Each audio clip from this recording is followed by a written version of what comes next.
मैंने बीच में आपको कई अब तक इसी क्राइम तक की कहानी के एपिसोड में बहुत सारे ऐसे सीरियल किलर की कहानी सुनाई है। बीच में कुछ ऐसी कहानी भी सुनाई है जिसमें आज तक कातिल के बारे में खुलासा नहीं हुआ है। जैसे कभी हाल में जो म्यूनिक की स्टोरी सुनाई थी, जिसमें आप में से बहुत सारे लोगों के अपने अपने आइडियाज़ भी आए कि कौन कातिल हो सकता है। और मैंने ये भी कहा था परसों कि उसके बारे में एक दिन हम बैठ के सिर्फ उसी बारे में बात करेंगे, तो जल्दी एक दिन फिक्स कर लेता हूँ। आज की कहानी भी कुछ वैसी ही है, इसलिए कि लगभग 50 साल होने वाले हैं और 50 साल में आज तक इस रात से पर्दा नहीं उठ पाया है कि इसमें कातिल कौन है। और ये जो भी कातिल है, 2-3 चीज़ें पक्की हैं। एक कि वो सनकी था, नंबर 2 बेहद शातिर था, चालाक था, नंबर 3 उसे ख़ास तौर पर उन लड़के लड़कियों से नफ़रत थी जो यंग कपल होते हैं, जो यंग लवर होते हैं, उनसे उसको शायद कोई निजी खुन्नस थी, क्योंकि उसने जितने भी कत्ल किए वो उन्हीं लोगों के किए जो इसमें एक कपल साथ में कहीं जा रहा हो, किसी सुनसान जगह पे हो, गाड़ी में हो। कई साल तक इस केस की जांच की गई। करीब 35 साल के बाद 2004 में आखिरकार इस केस को बंद करना पड़ा, लेकिन फिर 2 साल के बाद इसको रीओपन किया गया। फिर एक कातिल अचानक सामने आता है, उसकी जांच होती है, लेकिन पता चलता है कि वो कातिल है नहीं। जो FBI अमेरिका की एजेंसी है, फेडरल ब्यूरो ऑफ इन्वेस्टिगेशन, उस तक ने इस मामले में लोकल पुलिस की मदद की और कातिल को पकड़ने की कोशिश की, लेकिन FBI की नाकामी के लिस्ट में जो बहुत सारे केसेस हैं उनमें से एक केस ये भी है, क्योंकि FBI भी इस केस को सॉल्व नहीं कर सकी। इस पूरी कहानी में 2-3 चीज़ें अहम हैं। इसमें कातिल जब कत्ल करता तो वो 2 चीज़ों का ख्याल रखता। एक कि उस कत्ल की पब्लिसिटी हो, लोग उसके बारे में जाने। दूसरा, वो ये भी कोशिश करता कि लोग उसके बारे में जाने लेकिन उसको ना जाने, उसकी असलियत सामने ना आए। तो इसके लिए उसने 2 रास्ते चुने। पहला, वो न्यूज़पेपर को लेटर भेजता गुमनाम, और दूसरा, कत्ल के बाद वो खुद पुलिस को कॉल करता और कहता कि मैंने ऐसे ऐसे कत्ल किए। एक बार तो न्यूज़पेपर को लेटर भेजने के साथ उसने एक पैकेट भेजा था, और उस पैकेट में जिसको उसने मारा था उसके खून से सने हुए कपड़े भी भेज दिए थे न्यूज़पेपर को। लेकिन इस कातिल का असली नाम क्या है, कौन है, ये आज तक कोई नहीं जानता। लेकिन जो उसने लेटर लिखे और उस लेटर में ये पहली बुझवाता था, कुछ ऐसे शब्द इस्तेमाल करता था जो जैसे कुछ लकीरें हो गई, कुछ अलग साइन हो गए, और कहता था कि अगर तुम इनका मतलब ये खुफिया मजमून टाइप का है, खुफिया शब्द है, इनका अगर तुमने मतलब पकड़ लिया तो तब तुम मुझे पकड़ सकते हो। कहते हैं कि ऐसे 400 से ज़्यादा इसने ऐसे वर्ड्स भेजे थे खुफिया, जिसको डिकोड करने का उसने चैलेंज किया था पुलिस को, बाकी लोगों को। लेकिन उनमें से शायद 18 को छोड़ के कभी उसकी खुफिया कोड को डिकोड किया ही नहीं जा सका। यहाँ तक कि हालत यह है कि जो उसने लेटर भेजे न्यूज़पेपर और तमाम पुलिस को फ़ोन किया, उससे ज़रिए ही उसका नाम पता चला। अब जाहिर सी बात है वो नाम भी फ़र्ज़ी होगा, लेकिन उसने अपना नाम जो भेजा था वो नाम था ज़ोडिएक। इस पर कई फिल्म भी बनी है, आप में से बहुत लोगों ने देखा भी होगा। तो वो साइन था, एक ज़ोडिएक एक सनशाइन है, तो उसने अपना ये कोड नेम रखा था ज़ोडिएक। तो कुछ लेटर जो उसने भेजा उसमें ज़ोडिएक या तो Z साइन करता था या फिर ज़ोडिएक का साइन बना देता था। इस कहानी की शुरुआत होती है 69 में, 1969 में। और कहानी के जो पूरा जो ज़मीन है कहानी की, जहाँ पे ये सब कुछ होता है, वो नॉर्दर्न कैलिफोर्निया, अमेरिका का एक जगह है वहाँ पे। और नॉर्दर्न कैलिफोर्निया के पास एक शहर है बेनिसिया। 20 दिसंबर 1968 ये पहली चीज़ हुई थी जो रिपोर्ट दर्ज की गई थी, जो रिपोर्ट लिखी गई थी। इस बेनिसिया शहर में 2 हाई स्कूल के स्टूडेंट, जिनमें से एक का नाम था डेविड और उसकी एक गर्लफ्रेंड थी बेटी, ये दोनों एक कार में स्कूल के बाद निकले। दोनों चूँकि लवर थे। इसके बाद कार एक जगह पे सन्नाटे में रोक के और दोनों गाड़ी में बातचीत कर रहे थे। तभी एक दूसरी कार इनके पास आती है। कार से एक शख्स उतरता है। उतरने के बाद अचानक उसके हाथ में एक पिस्टल था। वो डेविड और जो बेटी थी उसकी तरफ देखता और ताबड़तोड़ गोलियां चलाना शुरू कर देता, बिना कोई बात किए, बिना कुछ पूछे पाछे। बेटी जो डेविड था, वो गाड़ी में गोली उसको जब लगती है तो वो तो गाड़ी के अंदर ही दम तोड़ देता है। लेकिन बेटी उससे बच के किसी तरीके से वहाँ से भागने की कोशिश करती है गाड़ी से उतरकर। तब ये पीछे से उसको भागते हुए 5 गोली मारता है, और 5 गोली लगने के बाद बेटी भी दम तोड़ देती है। उसके बाद ये शख्स अपनी गाड़ी में बैठता और चला जाता है। बाद में कुछ अजनबी उस गाड़ी को देखते हैं, पुलिस को इन्फॉर्म करते हैं। 2 कत्ल की बात सामने आती है। कातिल कौन, किसी को नहीं मालूम। इसके करीब कुछ महीने बाद 4 जुलाई को इस जगह पे जहाँ पे डेविड और बेटी को गोली मारी गई थी, सिर्फ 5 किलोमीटर वहाँ से दूर एक वहाँ पे शहर का एक मशहूर गोल्फ कोर्स है, उसके नज़दीक एक और कपल अपनी गाड़ी में बैठा हुआ था। इनकी भी उम्र 19 और 22 साल के दरमियान थी। डेविड और बेटी की भी उम्र ऐसी थी, 19 और 21 साल के दरमियान। इनकी भी वैसी ही थी। तो ऐसे ही इसमें जो थे ये डार्लिन और एक मैथ्यू, ये दोनों भी लवर थे, गाड़ी में बैठे हुए थे। तभी अचानक एक गाड़ी फिर इनके करीब आके रुकती है और एक शख्स, इनके, ये शाम का टाइम हो गया था, अंधेरा लगभग हो गया था, टॉर्च की रोशनी मारता है।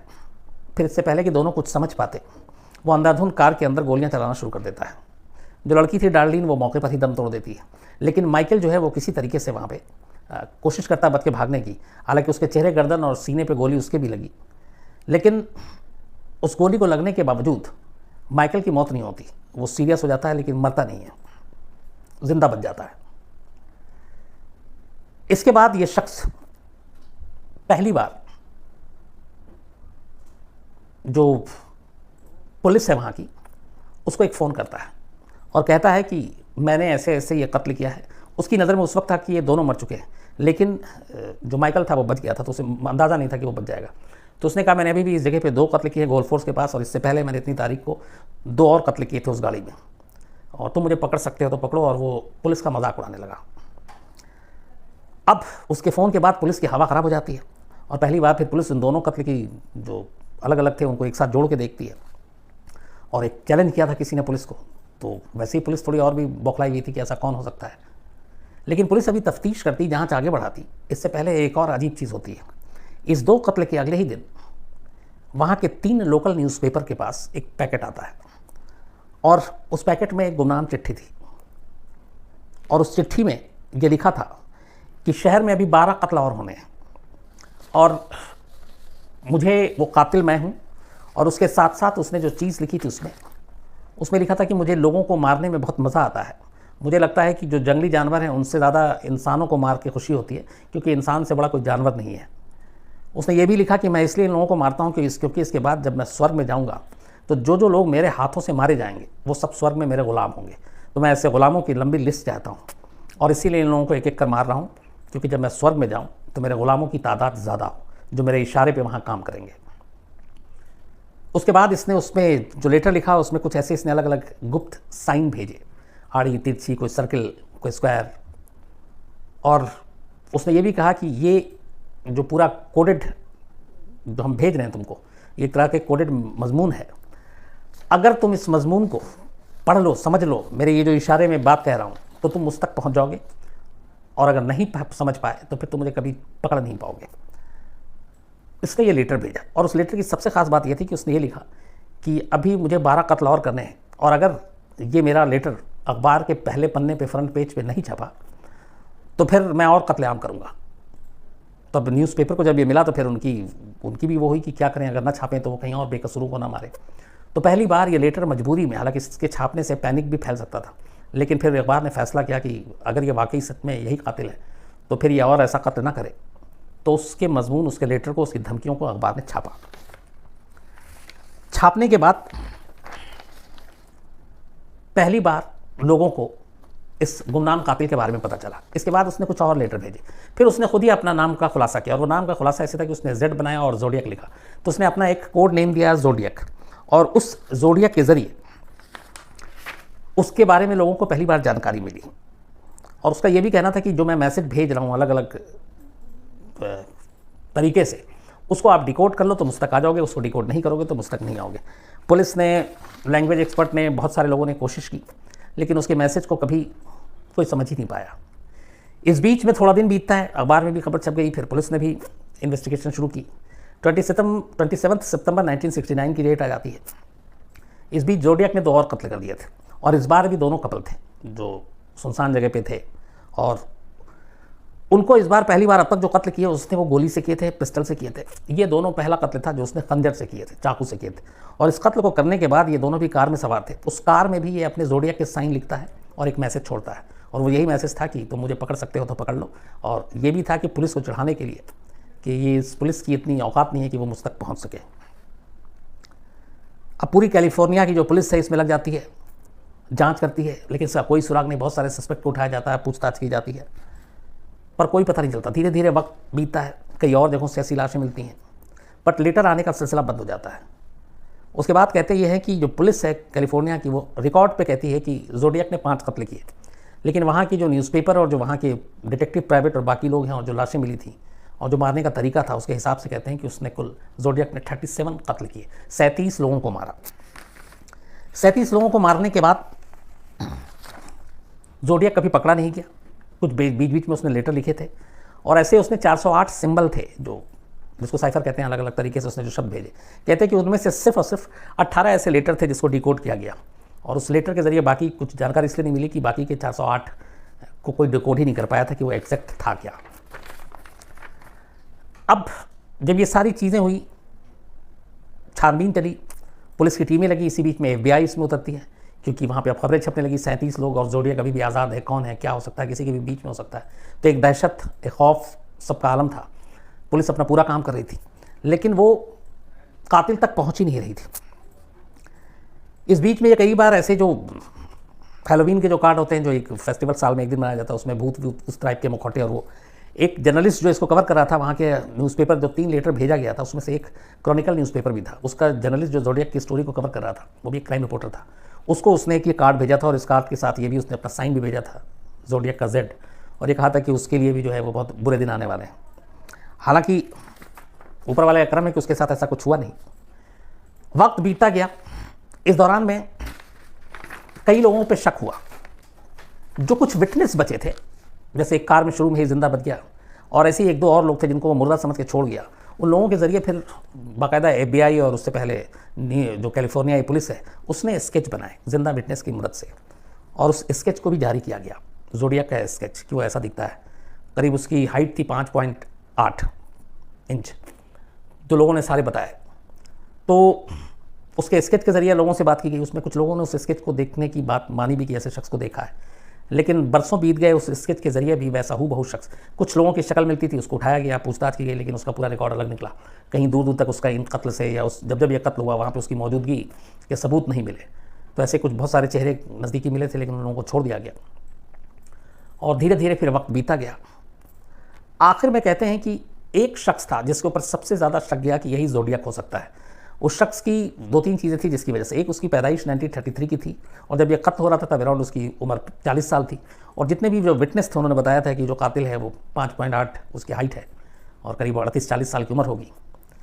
तो इस शख्स की भी उम्र 5.8 थी हाइट और उम्र भी लगभग वही। 1933 में पैदा हुआ था, 1992 में इसकी डेथ हुई। इस शख्स के बारे में चूँकि एक तो स्केच से भी मिलता था इसकी कुचलिया, तो फिर पता किया गया, जब छानबीन की गई तो पता चला कि ये एक स्कूल टीचर था और एक स्कूल में ये पढ़ाता था, लेकिन वहाँ बच्चों के साथ कुछ अश्लील हरकत करते हुए ये पकड़ा गया, इसको नौकरी से निकाल दिया गया और ये गांव का ही एक था। और बाद में फिर जब ये निकाल दिया गया, फिर इसकी एक गर्लफ्रेंड थी जिसने इसको छोड़ दिया या उससे बनी नहीं, तो कहा गया कि इसीलिए ये सिर्फ यंग लवर को ही अपना निशाना बनाता था और उन्हीं को मारता था और ये वही ज़ोडियक है। तो ऐसे बहुत सारी चीज़ें मिली, पुलिस इस तक पहुँची, लेकिन जब छानबीन की गई सबसे ज़्यादा शक इसी पे था, इस शख्स पे, और इसका नाम था आर्थर ली एलन। लेकिन जब पूरी छानबीन की गई, सारी चीज़ें मिलाई गई, तो फिर ये शख्स भी जो है ये बेकसूर निकला और ये पता चला कि ये ज़ोडियक नहीं है और ज़ोडियक कोई और है। उसके बाद कई और लोग आए, आखिरकार कहीं से भी जब कामयाबी नहीं मिली तब 2004 अप्रैल 2004 में कैलिफोर्निया पुलिस ने थक हार कर, करीब 35 साल हो गए थे, इस केस को क्लोज़ कर दिया कि ज़ोडियक नाम का कोई कातिल हमें नहीं मिला। लेकिन फिर 4 के बाद कुछ ऐसे क्लू मिलते हैं, कुछ और ऐसी सस्पेक्ट सामने आते हैं। 2007 में फिर से कैलिफोर्निया पुलिस फैसला करती है कि इस केस को रीओपन करेंगे। 2007 में इन्होंने रीओपन किया, छानबीन की, कुछ ऐसे सस्पेक्ट थे, उनके DNA, बाकी चीज़ें, हैंडराइटिंग, मुझे लेटर, वो सारी चीज़ें मिलान की गई, लेकिन फिर कामयाबी नहीं मिली। तो फिलहाल इस केस का स्टेटस ये है कि 2004 में क्लोज़ किया गया था ऑफिशियली, 2007 में रीओपन किया गया, अभी 2019 है, 12 साल हो गए। आज तक ज़ोडियक नाम के कातिल का सुराग नहीं मिल पाया कि वो कौन था, कैसा दिखता था। जो स्केच था उस स्केच से ही उसकी शक्ल मिलती थी या नहीं, क्योंकि कुछ चश्मदीदों के हिसाब से वो बनाया गया था। क्यों कत्ल करता था, क्यों यंग लवर को ही अपना निशाना बनाता था, क्यों वो कैलिफोर्निया की पुलिस को खुलेआम चुनौती देता था, क्यों न्यूज़पेपर में वो लेटर भेजता था और धमकी देता था कि अगर फ्रंट पेज पे ये स्टोरी नहीं छापी तो मैं और कत्ल करूँगा।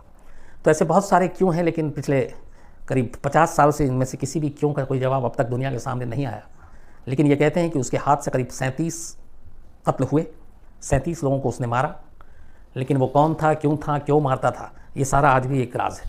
तो ये थी कहानी ज़ोडियक सीरियल किलर की, जो दुनिया के कुछ ऐसे गिने चुने सीरियल किलर हैं जिनके बारे में आज भी पुख्ता तौर पे कोई जानकारी नहीं है। इस पर कई फिल्म भी बनी है, सीरियल भी बने हैं, और ये भी एक राज है। तो अब आज आसिम है।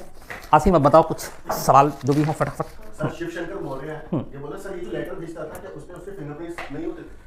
शिव शंकर मौर्य साहब, फिंगरप्रिंट होंगे, बिल्कुल होंगे, लेकिन वो फिंगरप्रिंट तभी पता चल सकता है कि जब आप किसी के साथ मैच करेंगे। तो कुछ चीज़ें ऐसी थी इसमें, इसीलिए कई जो सस्पेक्ट पकड़े गए, हुलिया मिला, सब कुछ मिला, लेकिन उन्हें छोड़ा गया क्योंकि बहुत सारे सबूत नहीं मिले थे। उनमें शायद एक फिंगरप्रिंट्स भी था।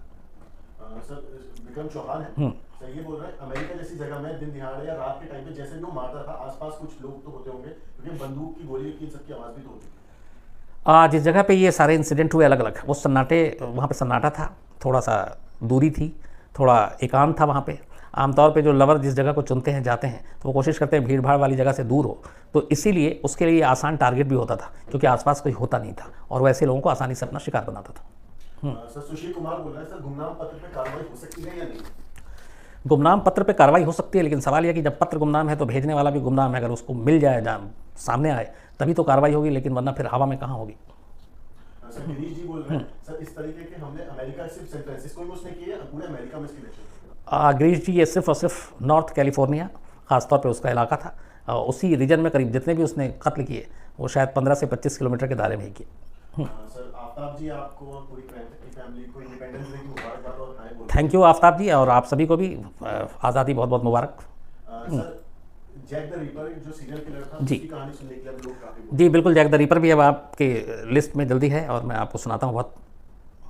सर एक सवाल वैभव शर्मा का है। सर मुखर्जी और शास्त्री जी की डेथ की स्टोरी काफी मिलती जुलती है और अकॉर्डिंग टू द बुक क्या ये सही है कि उन दोनों की मौत एक ही तरीके से कह सकते हुई है? वैभव जी, आपने कहा श्यामा प्रसाद मुखर्जी और लाल बहादुर शास्त्री जी की, इन दोनों में एक चीज़ नहीं मिलती, जो है वो ये है कि लाल बहादुर शास्त्री जी की एक चीज़ जो आपने कहा कि मिलती है वो हार्ट अटैक वाली बात हो सकती है, लेकिन लाल बहादुर शास्त्री जी के बारे में कहा जाता है कि उनको शायद जो सस्पेक्ट किया गया शुरू में वो ये था कि कोई ऐसा पॉइजन दिया गया, क्योंकि शरीर नीला पड़ने की भी बात कही गई। लेकिन श्यामा प्रसाद मुखर्जी के साथ ये था कि कोई पॉइजन की बात नहीं आई, लेकिन हाँ एक ऐसा इंजेक्शन जिससे एलर्जी उनको था, वो इंजेक्शन दिया गया, तो उसको लेकर एक डाउट होता है। लेकिन हाँ बहुत सारी चीज़ें इसमें कॉमन है। सर मुदिता रावत बोल रही है सर क्या ये इसे परफेक्ट क्राइम की कैटेगरी में डाल सकते हैं इस केस को? मुरीदा रावत जी बिल्कुल, फिलहाल अभी तो इस वक्त तो इसको परफेक्ट क्राइम के कैटेगरी में इसलिए डाल सकते हैं क्योंकि कातिल पकड़ा नहीं गया, और जब तक जो पकड़ा ना जाए वो परफेक्ट क्राइम है, परफेक्ट मर्डर हो या परफेक्ट रॉबरी हो, जो भी हो, तो फिलहाल ये परफेक्ट ही है। सर स्नेहा जी वो बोल रहे हैं कि सर इस तरीके के केसेस के कभी इंडिया में भी हुए हैं? स्नेहा जी, बहुत सारे हुए हैं इंडिया में, ऐसा नहीं है, बहुत सारे सीरियल किलर के राज आज भी हैं, बल्कि मैं एक बार और थोड़ा सा इसको सही से जांच लूं और आपको सुनाता हूं। बल्कि लेकिन ऐसे तो कई तो बहुत सारे हैं, जैसे स्टोन मैन, बियर मैन, इन सब के बारे में अलग अलग बहुत सारी कहानियां आई, लेकिन सही में कौन था ये एक राज ही है। सर कैलाश चंद्र जी बोल रहे हैं क्या फिंगरप्रिंट्स हैंडराइटिंग की फॉरेंसिक रिपोर्ट भी गलत साबित हो सकती है? कैलाश जी, फिंगरप्रिंट्स की फॉरेंसिक रिपोर्ट अगर आपके पास है मिलान करने के लिए, तो वो उसमें कोई गुंजाइश नहीं है कि वो गलत साबित हो। जैसे डीएनए या फिंगरप्रिंट्स, ये सारी चीज़ें बिल्कुल एकदम परफेक्ट होती हैं। सर कुछ लोग पूछ रहे हैं कि सर आपने क्या ज़ोडियक मूवी देखी है? जी, मैंने ज़ोडियक मूवी देखी है, बहुत पहले ही देखी थी, और बल्कि एक से ज़्यादा बार ही देखी होगी। सर आर्या जी हैं, बोल रहे हैं कि sir being a crime journalist आप किस तरीके की मूवी देखना पसंद करते हैं? आर्या जी, मैं किस तरह की मूवी देखना पसंद करता हूँ, थोड़ा सा लीक से एकदम हटकर है। मुझे सबसे ज़्यादा जो मूवी अच्छी लगती है वो कॉमेडी है, जितनी भी जो कॉमेडियन है वो उन सबको मैं बड़ा पसंद करता हूँ। तो कॉमेडी नंबर 1, नंबर 2 पे फिर सस्पेंस थ्रिलर हो, यही है। और साउथ इंडियन मूवी मुझे बहुत पसंद है, हिंदी में जितनी भी डब होकर आती है मैं ज़रूर देखता हूँ।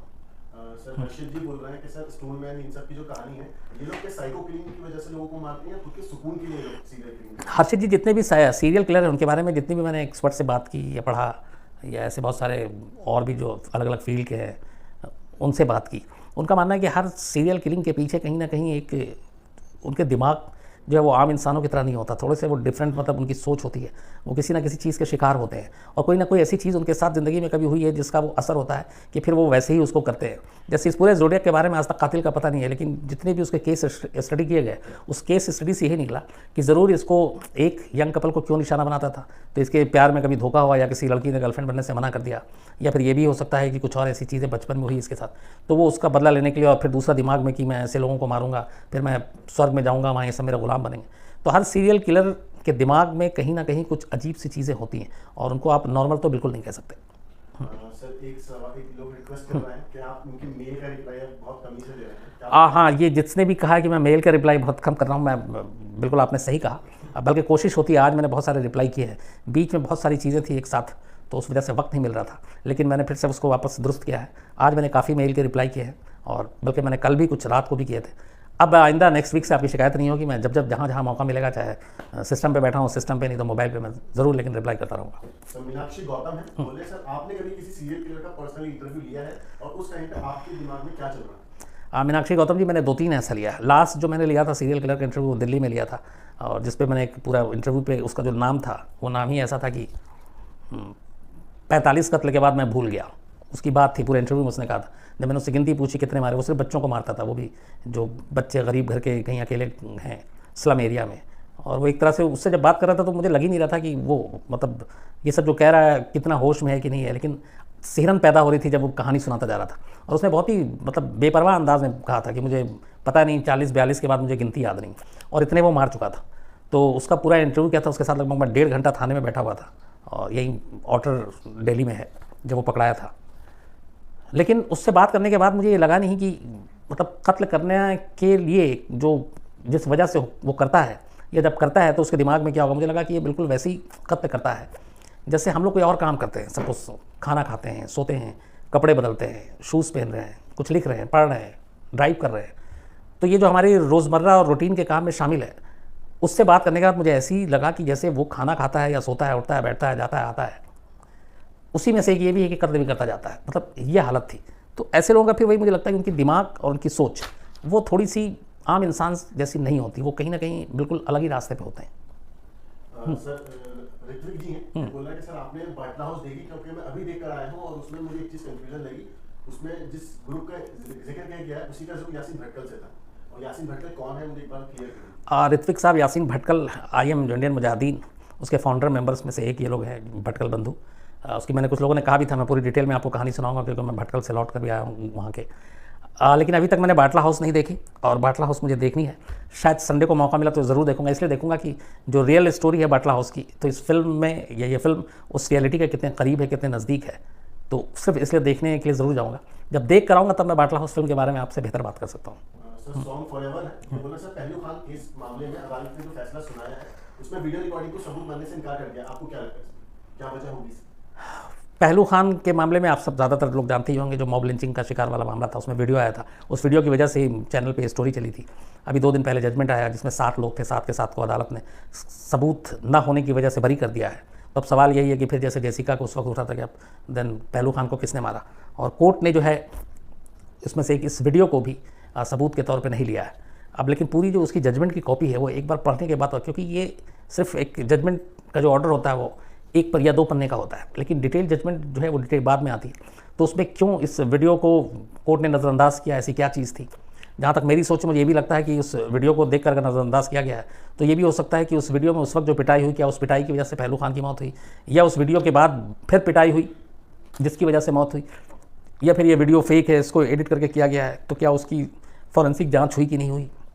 ये सारी चीज़ें एक बार डिटेल जजमेंट की कॉपी बल्कि मैंने मंगाई भी है, तो वो आ जाए। कल छुट्टी थी तो मिली नहीं, फिर मैं इसके बारे में भी आपसे डिटेल में बात कर सकता हूँ। सर रॉबी रेहल है, बोल रहा है कि सर मैं USA से हूँ और काम पर आपकी स्टोरी सुनता हूँ, एक आदत सी हो गई आपकी स्टोरीज की, और आपकी जर्नलिज्म की और क्राइम की जो नॉलेज है उसको सलाम।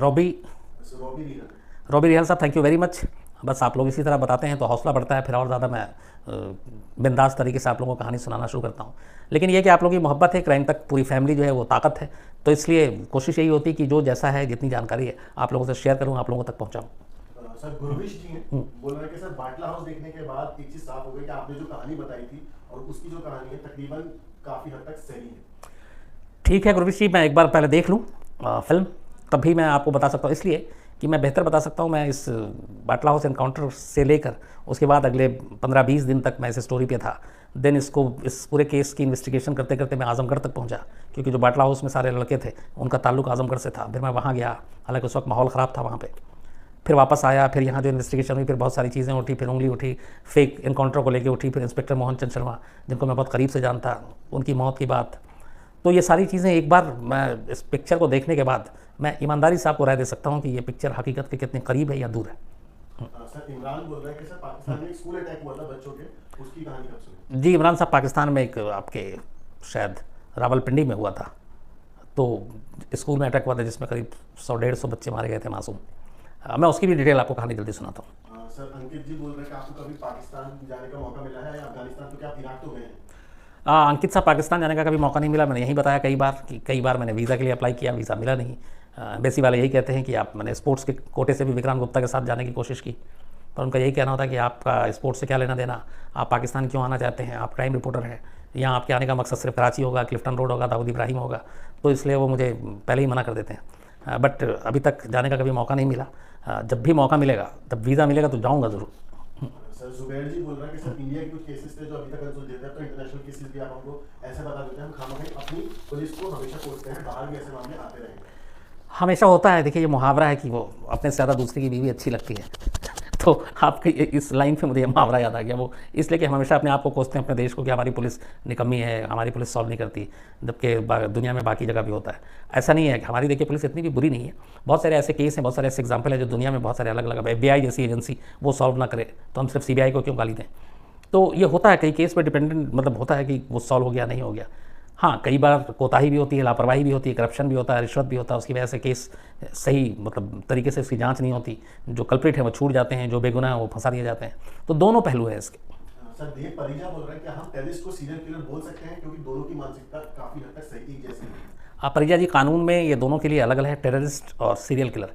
हम टेररिस्ट को सीरियल किलर नहीं बोल सकते हैं, इसलिए कि जो कानून डिफाइन करता है इनके लिए अलग अलग, तो वो चीज़ें अलग। लेकिन आपका क्वेश्चन बड़ा अच्छा मुझे इसलिए लगा कि कहीं ना कहीं से हर बार सीखने को मिलता है। मैं खुद ही से सवाल करता हूँ कि बगदादी ने अगर 100 लोगों को मारा है तो बगदादी सीरियल किलर क्यों नहीं हो सकता, और बगदादी फिर टेररिस्ट क्यों है? और जोडियक ने अगर 37 लोगों को मारा है तो जोडियक टेररिस्ट क्यों नहीं है, सीरियल किलर क्यों है? कुछ ना कुछ तो इसके पीछे होगा। तो ये आपने एक अच्छी चीज़ दी है, मैं इसकी पूरी डिटेल में एक बार छानबीन करूँगा, एक्सपर्ट से बात करूँगा, अपने कुछ वकील भाई उनसे बात करूँगा, इसका जवाब ज़रूर दूंगा आपको इसी शो में।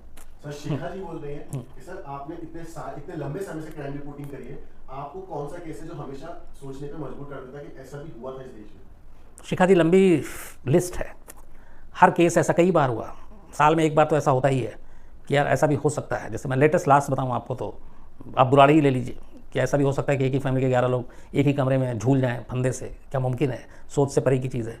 फिर उससे पहले कभी ऐसा लगता है कि कोई तंदूर में अपनी बीवी को डाल सकता है, बटर उस पर डाल के उसको जला सकता है, कभी नहीं सोचा। फिर कभी ऐसा भी लगता है कि कोई पति अपनी पत्नी को मर्डर करने के बाद उसके 70-72 टुकड़े करे और डीप फ्रीज़र खरीद के लाए उसमें रख दे, वो भी नहीं सोचा था। तो ऐसी कई चीज़ें, क्राइम में यही होता है कि जब लगता है कि इससे बुरा कोई नहीं हो सकता, तभी कुछ ना कुछ हो जा सकता है।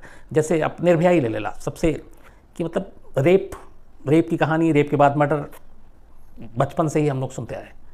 मैं इस पेशे में आया तब ज़्यादा करीब से जानना, देखना शुरू किया। ठीक है, रेप हुआ, फिर मर्डर हुआ, उसकी स्टोरी फाइल की।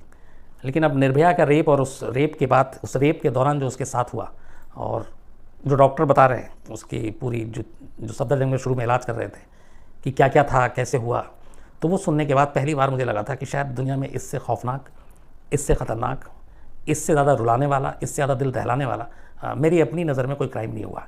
और अगर आप उसको दरिंदगी के हिसाब से जाएँ तो मुझे लगता है मेरे अपने क्राइम रिपोर्टिंग के करियर में शायद निर्भया से ज़्यादा दरिंदगी वाली कहानी, जो मैं कभी मतलब सुना नहीं सकता, कभी मैं दिखा नहीं सकता, कभी किसी भी शो में लिखा भी नहीं जा सकता, और हूबहू बहू बताया भी नहीं जा सकता, जो मैंने सुना और उस डॉक्टर से जो सबसे पहले इलाज कर रहे थे उससे ज़्यादा मेरी अपने क्राइम रिपोर्टिंग के करियर में उससे डरावनी कहानी शायद ही मैंने सुनी, उससे डरावना क्राइम शायद ही मतलब मैंने रिपोर्ट किया हो। सर सुमित गुप्ता है बोल रहा है कि सर कभी आपको ऐसा हुआ है कि आपको किसी स्टोरी का पता चला हो और आपने एकदम सोचा हो कि हो सकता है कि ये कातिल हो, और कुछ टाइम बाद पता चला है कि आखिर में वही कातिल है? सुमित गुप्ता साहब, ऐसा बहुत बार हुआ है, और करीब कम से कम 10 केस तो मुझे उंगलियों पर रटे हुए हैं जहाँ लगा कि ये कातिल है और वो कातिल नहीं निकला, जहाँ पे ये लगा कि अरे जिसके साथ हमदर्दी जता रहा हूँ वो रोए जा रही है। एक मामला था, वो तो दिल्ली का ही था बहुत पहले, और 3 दिन तक उसकी तो हालत ये थी कि वो रोए और बेहोश हो जाए, फिर उसको पानी का छींटा मारे घर वाले, क्योंकि उसकी शादी को 2 साल हुए थे, जवान पति उसकी मौत हो गई, उसका कत्ल हो गया, और पूरा घर उसके कि जब इस उम्र में वो विधवा हो गई। और हम लोगों ने कैमरे पे शूट किया उसको, उसके कैमरे पे रोते हुए वो सारी चीज़ें भी दिखाई 3 दिन तक, और वो फिर होश में आए, फिर बेहोश हो जाए, फिर और चौथे दिन अचानक पता चलता है कि जो 3 दिन से बेहोश हो रही रो रो कर, असली में कातिल तो वही है, उसी ने अपने पति को मारा है। तो फिर समझ में नहीं आया कि हम 3 दिन तक कर क्या रहे थे। लेकिन वही है कि ये चीज़ें होती हैं, जो दिखता है ज़रूरी नहीं है हमेशा वो सच हो। सच कुछ भी हो सकता है और कभी भी हो सकता है। सर सरफराज है, कह रहे हैं कि सर मैं पाकिस्तान का हूँ, लेकिन फिलहाल मैं इस टाइम इंग्लैंड में जॉब करता हूँ। आपकी कहानी सुनने में अच्छा लगता है। कोई एक ऐसा किस्सा है जो जुर्म भी हुआ हो और लेकिन एक अच्छा क्राइम हो? सरफराज साहब, थैंक यू वेरी मच। आप देखते हैं, कहानी सुनते हैं, एंजॉय करते हैं। क्राइम भी हुआ हो और अच्छे, मतलब जहाँ तक आपके सवाल को समझ रहा हूँ कि क्राइम हुआ लेकिन अच्छा हुआ हो, मतलब एग्जैक्ट या तो क्वेश्चन थोड़ा सा और आप डिटेल में भेजेंगे तो मैं ज़रूर इसको समझूंगा। लेकिन कई बार ऐसे क्राइम होते हैं जिसमें पेशेवर क्रिमिनल नहीं होता, हालात की वजह से भी क्राइम होता है। और ऐसे बहुत सारे लोग हैं जिनके हाथ से 2-2, 3-3 कत्ल हो गए, लेकिन वो कभी पेशेवर क्रिमिनल नहीं थे। कुछ ऐसी चीज़ें हुई उनके साथ या उनकी फैमिली के साथ, या जिसकी वजह से उसको गुस्सा आया, कुछ चीज़ें ऐसी हुई और फिर वो कत्ल हो गया। तो ऐसे क्राइम की भी एक लंबी लिस्ट है। सर आकाश जी है, बोल रहे हैं उनका बीएसएफ का पेपर है और वो चाहते हैं कि आपकी स्टोरी भी सुने, लेकिन पढ़ना भी बहुत पढ़ते भी हैं, तो उनको विश कर देंगे। आकाश जी, आपको तमाम मेरी तरफ से शुभकामनाएं। बॉर्डर सिक्योरिटी फोर्स में आप जाएं, बिल्कुल सेवा करें देश की। और मुझे अच्छा लगा कि आप इस पेशे को चुन रहे हैं, तो उम्मीद है आप ज़रूर अच्छा करेंगे और एक दिन आपके सीने पे वर्दी होगी और तमगे भी होंगे।